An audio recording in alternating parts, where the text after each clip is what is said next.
온갖 미운 짓을 골라서 하는 자식을 볼 때면 어머니들은 한숨을 쉬며 이렇게 탄식합니다. 나중에 너랑 똑같은 아이 낳아봐야 부모 마음 알 거다.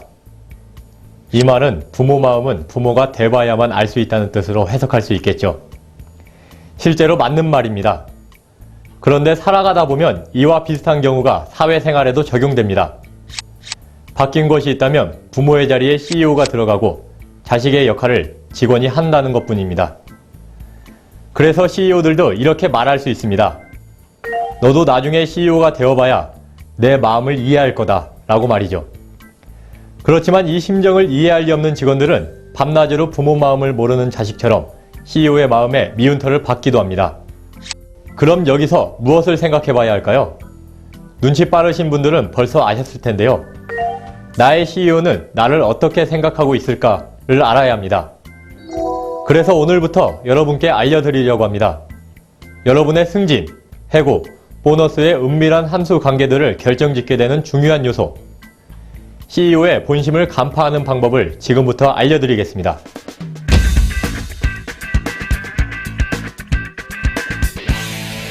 우리의 CEO들은 출근은 있으나 퇴근은 없던 시절을 건너 지금의 자리까지 왔습니다. 또한 본질적으로 CEO는 직원들이 오래오래 회사에 남아있는 것을 믿었다고 느끼는 사람들입니다.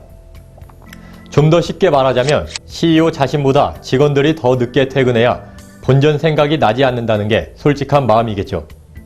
하지만 CEO는 야근을 자주 하는 직원을 보며 퇴근길에 너무 늦게까지 일하지 말고 정시에 퇴근하라는 이야기를 남기고 떠납니다. 그래도 막상 밤 8시도 안 된 회사 사무실에 불이 모두 꺼져 있는 광경을 직접 목격하게 된다면 CEO의 마음속에는 서운함이 생기게 되고 이렇게 방만한 직원들을 믿고 어떻게 회사를 끌고 나갈까 하는 생각에 한숨이 저절로 나올 것입니다. 야근하는 직원들을 보며 정시에 퇴근하라고 말하는 CEO들의 마음속에는 이렇게 두 가지의 양가 감정이 공존합니다. 일만큼 개인의 시간도 중요하다는 합리적 정신과 쉴 때는 다 쉬고 일은 언제 할 것인가 의문이 드는 새마을 정신이 왔다 갔다 하는 것이죠. 이런 CEO의 모습처럼 말과 행동이 모순되게 전달되는 상황을 인류학자 그레고리 베이트스는 이중구속이라고 표현했습니다. 일찍 퇴근하라고 말해놓고 마음속에는 다른 생각을 갖는 CEO의 마음이 전형적인 이중구속의 모습인 것이죠. 그렇다면 이러한 이중구속의 혼란은 어떻게 이겨내야 할까요? 그 해결 방법은 직시와 직면뿐입니다. 다시 말하면 CEO의 환경이란 본래 그런 것이다 라는 본질을 인정하는 순간 직원은 CEO의 이중구속을, CEO는 자신의 이중구속을 병리가 아닌 자연스러움으로 받아들일 수 있다는 것입니다. 그 지점에서 양자 간의 소통도 싹이 틀 수 있습니다.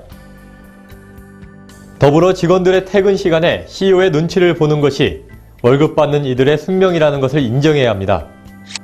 정시 퇴근의 상황에서는 당당한 모습으로 CEO의 마음을 서운하게 만들기보다는 미안해하는 표정과 함께 오늘은 사정이 있어서 일찍 갈 수밖에 없음을 충분히 보여주는 탁월한 내면 연기를 발휘하셔야 합니다.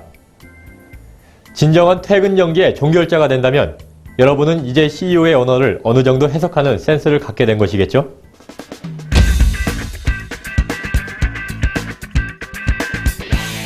연예인 중에도 길거리 캐스팅으로 스타가 된 사람이 있듯이 어딜 가나 무리 가운데서 시선을 단번에 사로잡는 사람들이 있습니다.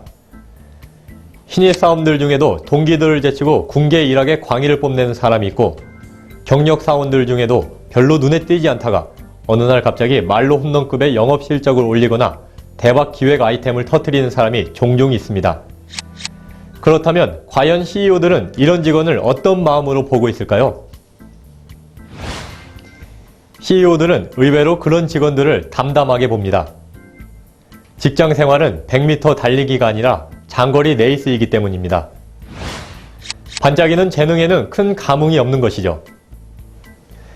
정치적인 쇼맨십으로 곧 핵심 인재가 되겠다는 칭찬을 아끼지 않는 CEO도 있을 것이고 칭찬에 인색한 성격 탓에 잠자코 지켜보는 CEO도 있겠지만 어느 쪽이든 CEO에게는 열연하는 배우에게 영국 중간에 손뼉을 쳐줄 마음은 없습니다. 그 이유는 주목과 총회의 뒤편에서 지구력 측정 시계가 돌아가고 있기 때문입니다.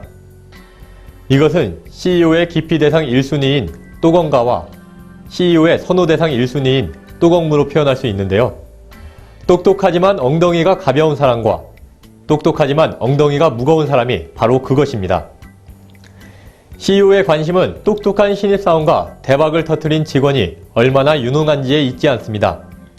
오히려 그들이 자신의 유능함을 회사에서 얼마나 진득하고 겸손하게 보여줄 수 있을지를 눈여겨봅니다.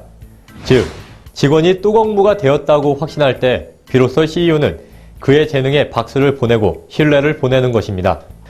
여러분이 잊지 말아야 할 것은 지금 핵심 인재로 주목받는 여러분을 인정하는 CEO의 말 한마디가 아니라 그 뒤편에서 지금도 열심히 돌아가고 있는 지구력 측정 시계가 있다는 사실입니다. 이 시계를 감지하는 것이야말로 능력맨이 가져야 할 진짜 능력입니다.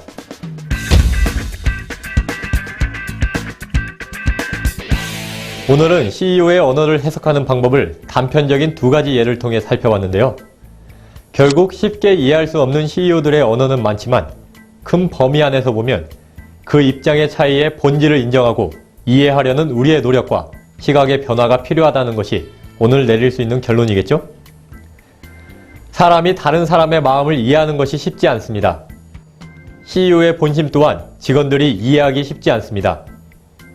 CEO의 표면적인 말과 그 뜻을 헤아리는 지혜, 그것이 지금 이 회사와 운명을 함께할 여러분의 역량도 자연스럽게 자라게 할 것입니다.